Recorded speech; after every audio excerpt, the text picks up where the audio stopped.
the Rangers will take on the Arizona Diamondbacks in the World Series. But before we get to where the Rangers are going, we got to look back at where they've been. On today's show, Grant Schiller joined me to talk about the most underrated moments of this Rangers playoff run and why, putting into words, it has been so incredibly improbable and beautiful. All that and more on this episode of Locked On Rangers. Let's get into it. You are Locked On Rangers, your daily Texas Rangers podcast.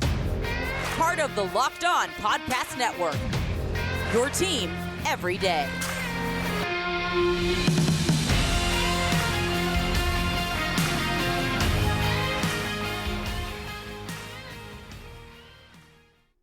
You are locked onto the Texas Rangers. I'm Bryce Patrick, a cripplingly addicted Texas Rangers fan, covering this team for 10 seasons, including all 5 as the founder and host of Locked On Rangers. Thank you all so much for making Locked On Rangers first listen every single day. If you're not already, you can follow me on Twitter at Bryce Patrick. You can follow my guest, Grant Schiller, at OG Shill. Follow the show at Locked On Rangers. Hit subscribe on YouTube. We're the best way we can help grow the show is to comment nearly any single thing below. And before we get into today's show, this show is brought to you by FanDuel. Make every moment more right now.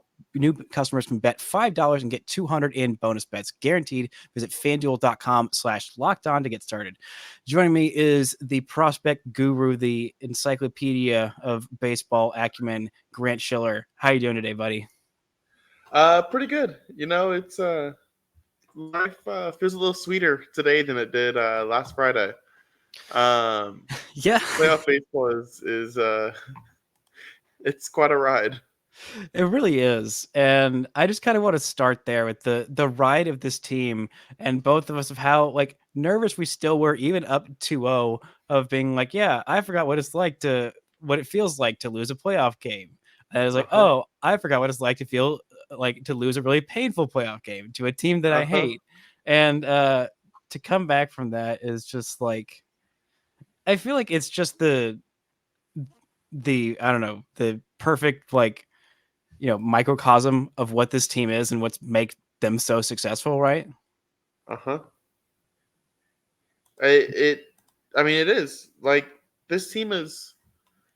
It's so weird. I don't understand this team still, right? Like they have done so many weird things. They have been so streaky the entire season. Well, from June on, even the first 2 months where they were destroying the world, they were like 7 games below their Pythagorean record. Like nothing about this season has made traditional sense.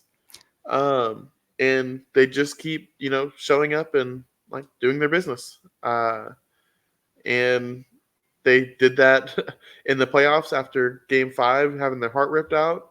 They did it after losing the division, which I don't know if they've mentioned that they lost the division the last day and had to fly from Seattle to Tampa. Wait, that happened? Dude, I had no idea. No one had told me that ever. Yeah, I heard it for the first time, I think, last night on the broadcast. Huh. Well, good for them. I don't know why they've been putting that in their bag for so long. I mean, the people need to know. The people really need to know. They should have been saying it much, much longer. I'll just throw that out there. Oh my goodness! Another thing that was thrown out there, and a lot of sour grapes today that permeated Twitter was just I was drinking in. But a little known fact that no team is actually a new rule in the CBA when they put it in there. Literally, no team is allowed to spend a lot of money on good free agent players outside of the Texas Rangers. It is literally illegal. You'll be shot and shamed for spending money on good players. Does that feel unfair? Does it feel cheap? No, it doesn't. And honestly, I think Astros fans are making a lot of good points with that. I for one, am not proud that we went out and did everything we could to have a better team, and then had a better team. I find it disgusting, just despicable. It's bad team building. It's bad moral high ground, whatever.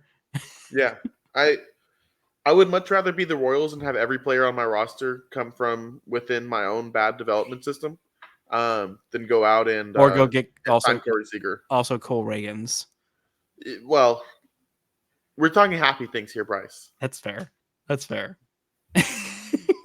We are talking happy things, and just Oh my gosh. I'm not gonna say it's all Astros fans, but the ones that are being the loudest of just the absolute loser energy of, well, your team spent money to go get good players, and that's not like, oh my god, the copium, it's got the supplies have got to be running low in the city of Houston. Like the reserves have got to be dangerously low of copium in that city.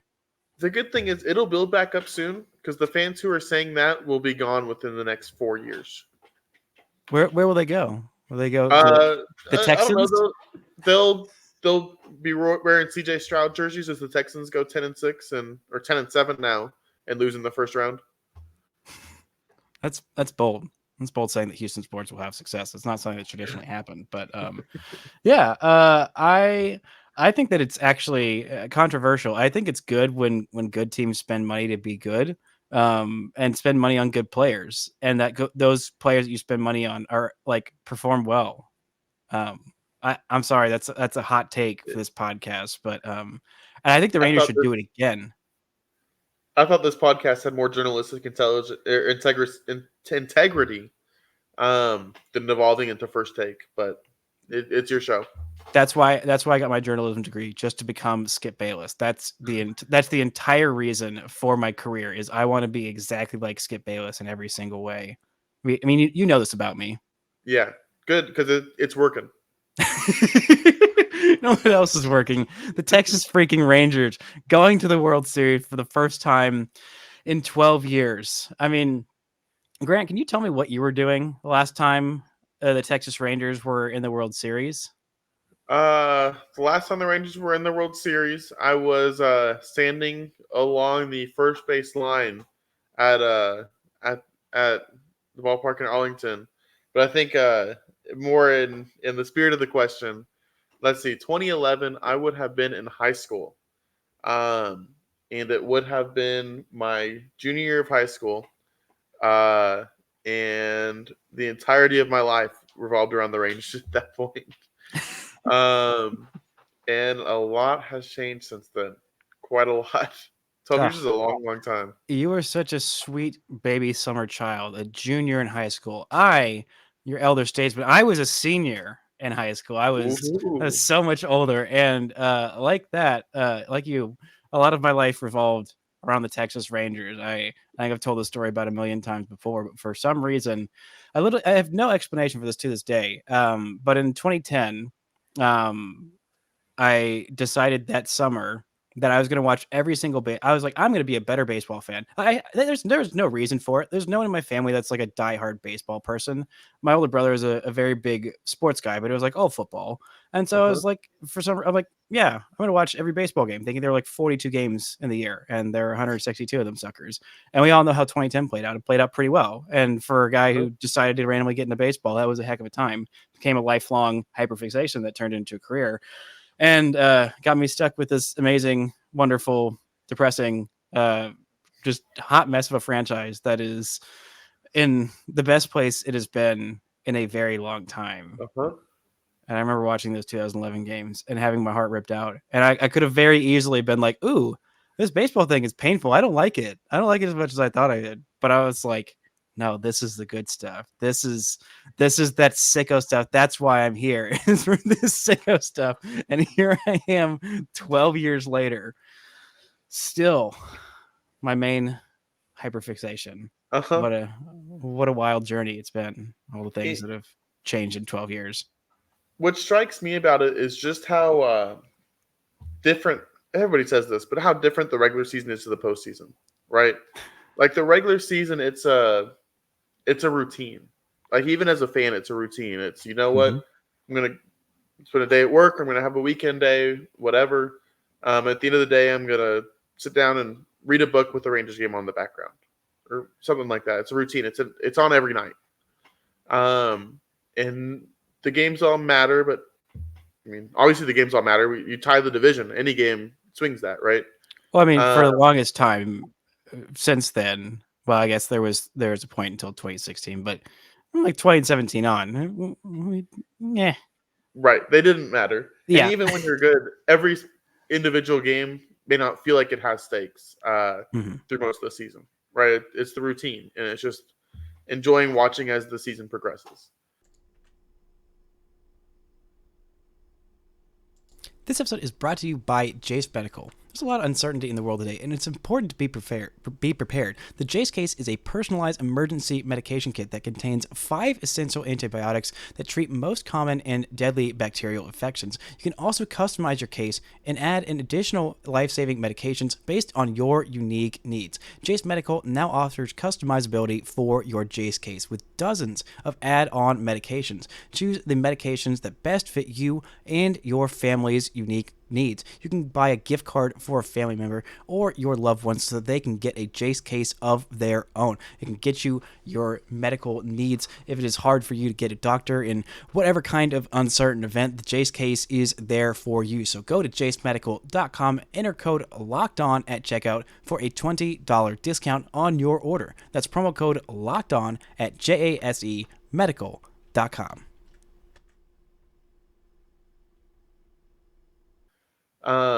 When you get to the playoffs and every play is so big, and everything makes you swing so much.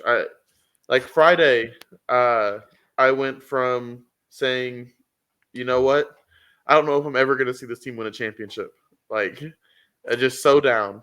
To Monday, Well, even being able to that smile through Indy Chavez jokes and mid celebrate. game on Friday, going from El Bombi that home of like, oh, it's over, like it's over for these hoes. Like it's so done. They're so cooked. These bums are gonna be kicked out. It's the end of their time. To oh no, they own us. Oh God, not again. Yep. It's crazy, and it can swing on such little things, right? Obviously, these last 2 games did not. Like Garcia just went out and killed the Astros. God bless him for but it swings on the little things. Like even Friday, the 2 home runs were the big story, right? But the Astros won that game in part because Kyle Tucker hit a bloop double down the line on Chapman, which made Leclerc have to come in the 8th and then have to sit and wait that long. So every edge is so big. You look at Game 7. The Astros scored their first run. Josh Young, who's been great defensively all playoffs, gets a slow jump on the Abreu 2-hopper down the line, and all of a sudden they score a run, they get back in it, and they knock Scherzer out quickly. In a different game, that slow reaction loses you the series. And that kind of being on edge all the time, where one walk to Maldonado is going to kill you. one hit by pitch where he slightly dinks his elbow. Where he moves his elbow into it. But you just don't get that in the regular season. And it's so interesting to watch how the variations of the sport are so stark, and they're both very fun in their own right. Yeah, and it was kind of felt like that the last 10 games of the season when you're playing literally for your playoff lives.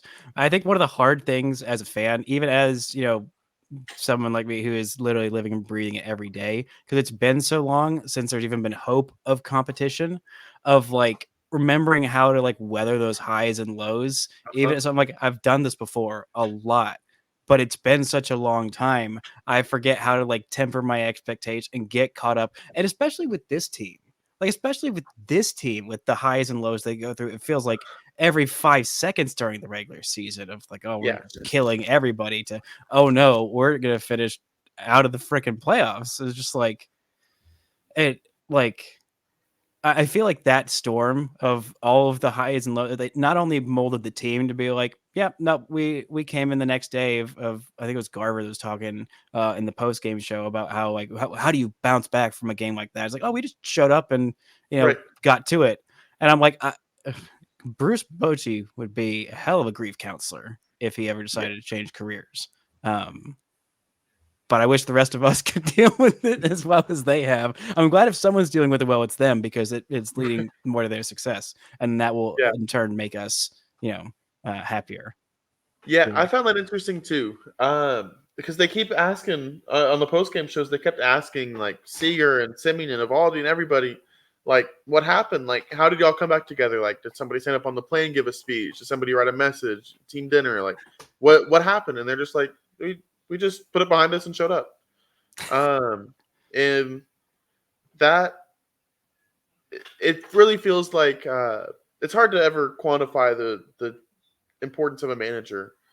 But it really feels like Bruce Bochy's persona meshes really well with the stars and leaders on the team, and it's exactly what the team as a whole has needed this year through this bumpy ride.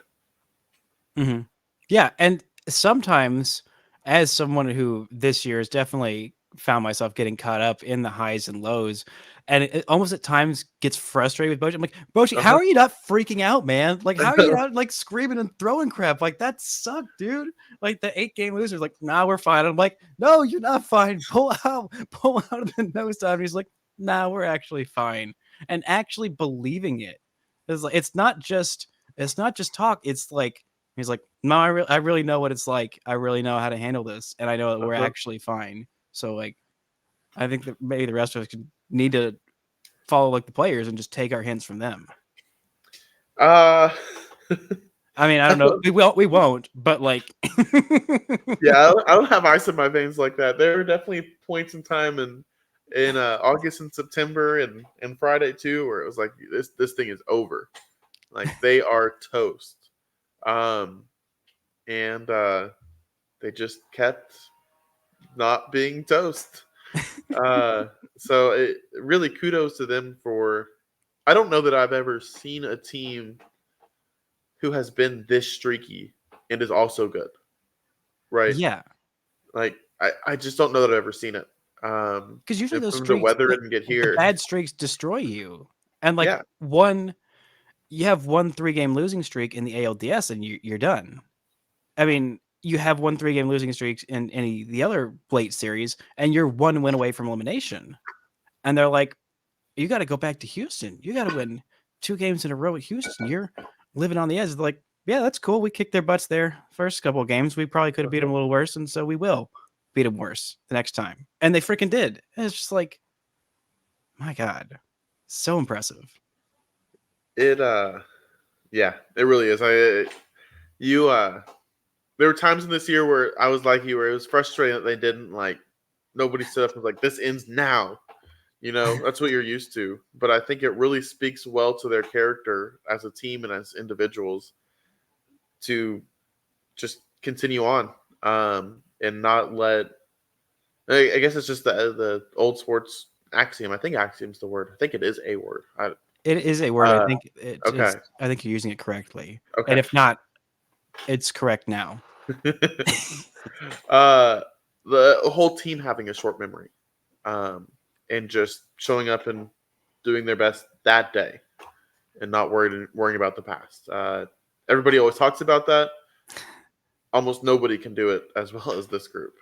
Yeah, I mean, literally the Ted Lasso, be a goldfish. Like that's them. They are. And it is such a cliche because everyone talks about doing it, and actually doing it is so incredibly impossible because it's such a swing sport. And I think like having the leadership there and teaching them, talking about the young guys that are like, oh my gosh, like this is like, if you're like Josh Young or Leo Tavares or Evan Carter, and you're just like, oh my God, like what a brutal loss, and just come up and see Corey Seager and Marcus and be like, nope, just another day at work. Yeah, you got our Right. butts kicked. That sucked. We'll go get him this time.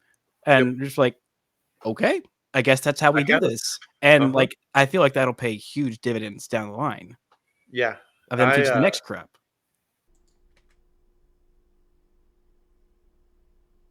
This episode is brought to you by FanDuel. October baseball is back, and you can make your postseason debut with FanDuel, America's #1 sportsbook. Join FanDuel today, and you'll get started with $200 in bonus bets guaranteed when you place your first $5 bet. Just visit FanDuel.com/lockedon to create your new account. Then you can get in on the action from the first pitch until the final out. The World Series is set. It is Rangers versus Diamondbacks. You are betting on a great game from Merrill Kelly or a great game from Jordan Montgomery, or who knows what's going to happen in this series. You can get in on the action. Even if you don't want to wait the whole game to get a W, predict what will happen in the next at-bat with QuickBet. So head on over to FanDuel.com/lockedon right now. Step up to the plate this postseason with $200 in bonus bets guaranteed. Make every moment more with FanDuel, official sports betting partner of Major League Baseball.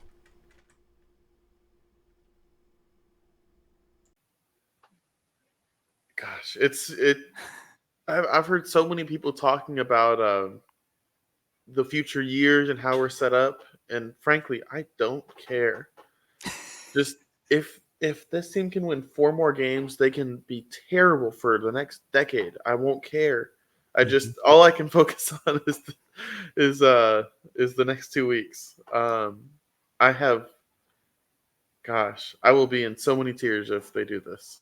Uh-huh. Yeah, I'm gonna record a podcast right after every single World Series game, and I mean it this time. I'm not going to the game out at last minute. It's not happening again. That was a game 7. That was a once in a lifetime thing. I don't think Matt McCutcheon is gonna fairy godparent me into a trip to Philadelphia or Arizona. I think they're still playing at this point. I don't know who is winning. It doesn't matter because I still want to. I would go back to this ALCS because there's so many moments, and I want to know what is a moment that sticks out to you as just like a personal favorite. Like it can be an obvious moment, it can be like an under the radar moment, or just like a little big thing, whatever. That just like when you look back at this series, it's something that's always going to stick with you. Um, so I think there's 3 things if you'll allow it. Go Um, for it. I'm gonna put the Adolis stuff to the side because that's gonna stick with me forever. It's gonna stick with everybody. Uh huh. Yeah. Him being that guy is the story of the series. Um, two things from the home games. So my dad and I have seats to all the playoff games. We're out in an upper deck left field above the Coca-Cola sign. So it's an interesting angle, and when there's fly balls hit out to left field and center field, we really get a pretty cool view. So I'll never forget Corey Seager's first home run of the series, out in the left center field bullpen, looking straight down, seeing it go over the wall, and seeing the dude on the level below us just lean over and give Mauricio Dubon the double bird. Um, I don't know why he did it. It's a very strange thing to do, but I will always remember that and laugh at that. I will always remember the Leote home run robbery. Mm-hmm. Such a cool view of that, and such an amazing play. It always coming over and picking him up in a big hug. And then he's been incredible, but I think he's been under the radar because Leclerc's finishing all the games. There's so much concern about the bullpen. The amount of runners that Josh Sborz has come into innings and stranded, and just come in with runners on base, throw me a curveball, get a soft pop up, ground out, fly out, and go sit down. Inning over, rally over. You put Adolis aside, those 3 things I will remember for a long time, especially coming from this reliever who everybody wanted DFA'd in early September, and they had to fake injured list. We wanted to DFA him so many times. So many times you and I went back and forth of like, all right, we get it. We see what you thought about sport. We get why you're so enamored, but it's done. It's over. Stop believing. Like you failed. You're not going to develop a guy better than the Dodgers. Like, are you kidding me? You think you could figure out DJ Peters? You see how that worked out? That didn't work out. It very much didn't. The home runs were fun in a garbage season, and Sborz got the thing to dream on, but you're just not going to outdo it, and they freaking did. Yep, he is no Brett to Gus. Oh my God, what a name to pull out. I'm gonna pull out 3 of my random moments that I think will fly under some people's radar, but will never fly under mine. The multi-homer game by Josh Young in a losing effort. The only guy who saw Christian Javier. It gave me hope. Gave me hope for this game 7 of like, all right, somebody saw him. I know he hung a slider, but he took it, and he homered off Neris too, and two run homers to get this team back into it. It was a little bit of a prayer. Like I was like, that's my boy Josh. Like that is some building block for the future stuff. It still pisses me off that he's hitting 8th in this lineup, but it's also like a credit to this lineup of everybody that they're doing. Another one that is a not great moment in a game was an absolute walloping. The Teeny Dunning start that went to heck. But the cheeked up glove tag double play, a moment that infuriated me, and I thought I'd never get over. But now I can look at it and laugh and say that meant nothing. And that is one of the greatest gifts of them Uh-huh. not losing this series is moments like that, and the Altuve homer being like that meant nothing. And then the third one is Robbie Grossman forcing an error by Framber Valdez that really I think like it's weird to say one error it completely turned the game. Hmm. It completely blew that game open. And without that little tapper by Robbie freaking Grossman, 3-hole hitter, I don't think and that game you score 4 runs in the first inning and you just hang on for dear Yep. life, and they do.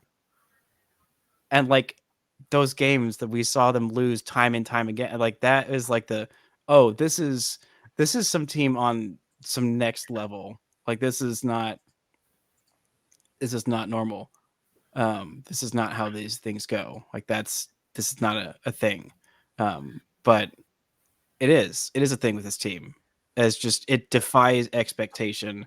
It is Bruce Bochy wizard magic, and I am so grateful that I'm so great that I knew like from the second they signed him, I nearly dropped my phone in the grocery line because I was like, "There's no freaking way they just got Bruce Bochy out of I know. retirement for this team," and like just kicked off all of my wildest expectations. I'm like, they're gonna sign DeGrom, they're gonna get Ohtani next year, they're gonna bring Kershaw, they're gonna go do everything, and they're gonna be amazing. And the 2023 was not a long shot, and well, they didn't sign. They signed who they needed to sign, and Uh-huh. if only they could figure out how to strengthen the human UCL, a mystery that once we solve that, it's over. Once we solve, it's really over for everybody else. Because if Jacob Degrom's get a healthy UCL, then like, what hope does the rest of the league have? I, none. I mean, I think none. I think that's the correct yeah. answer. My goodness. That's another reason though, really, why. Gosh, it's been such a successful year already, right? Like I don't want to sound greedy. This has been a heck of a season, No, but I get want greedy this. because it's going to be really annoying if the Astro fans get the chirp of "you beat us, but you did nothing." Like, it just please God I finish the job. I won't care as much. It'll be like slightly annoying. You're like, you freaking lost. El Bombi's your daddy. He's the right, send him a Father's Day card. but I want this so bad because you look at the future, right? It's so hard to get back to the World Series, so hard. But let's just say we're in the playoffs next year. Montgomery's a free agent. What are the chances that you're going to have even two of DeGrom, Evaldi, Scherzer healthy at the end of a season? It's not that high. Even if you throw Gray in there, 2 of those 4, it's not that high. So take advantage while you can, please, please, please. Even with a nicked up Scherzer, you don't really know what you can expect from him. You don't really know who you're throwing in game 4. I think they might try a different approach than but maybe they'll go with the exact same thing and it'll work because neither of these offensive have Jordan Alvarez. I mean, one of them has Bryce Harper, and that team is currently losing in the bottom of the 9th inning. Bottom of the 9th. Nick Castellanos up to the plate against Paul Sewald.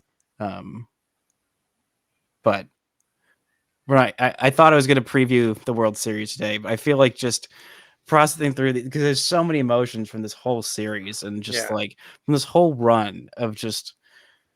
I mean, and the fact that like it's not just the highs that they had like you had the last day obviously of the flying over whatever you faced 99 win Rays. They might not have been in the best space, but they're still a darn good team with a lot of good players. Maybe a few of them were hurt, but like so is everybody. Grow up, get over it. And they did, and they smacked them early, and they faced basically. I mean, you had that game 1 that was nerve wracking, and then you wallop them in game 2 in the Orioles, and then game 3, it felt like one single thing broke the Rangers' way, and the Orioles were ready to falter and crack because like you pummeled them so good the first couple games. You can only ask for so much for a young team. The Heim caught stealing and the Bradford relief performance are gonna stick with me for a long time too. Yeah, those were some great moments. The missed hit and run. Thank you, Aaron Hicks, for missing that signal. But like to do that and then go up 2-0. You win your first, what was it, 8 playoff games? I think Jeez, what? No, 2, seven. 7. 7. You win your first 7 playoff games, and then you ride that 3-game losing streak, ending like the first 2. You brush them off because you're like, it's Hurt Scherzer, it's Heaney Dunning. Okay, and all right, you got your guy back on the hill, you got the lead, and then the bullpen gives that up. It's just like teams don't come back from that. Nobody does that, and this team has done that. Yep. And honestly, if it had been anybody but Evaldi in Game 6, I don't know how this goes. Evaldi or Montgomery, right? I mean, I guess that's how it's been the whole playoffs, right? But I think you just win every single one of their starts, and then you're fine. Right. Yeah. Or whenever they come in Game 7. If they pitch, you win. You're probably going to be okay.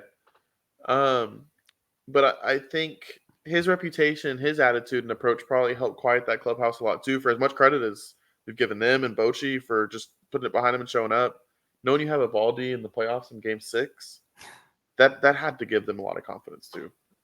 So not just their physical performance, but the mentality that they can instill in the whole team by what they're going out and doing just by being bulldogs on the mound. I mean, there's just so many things we could point to, right? Like to get to this point, it takes so much. It does.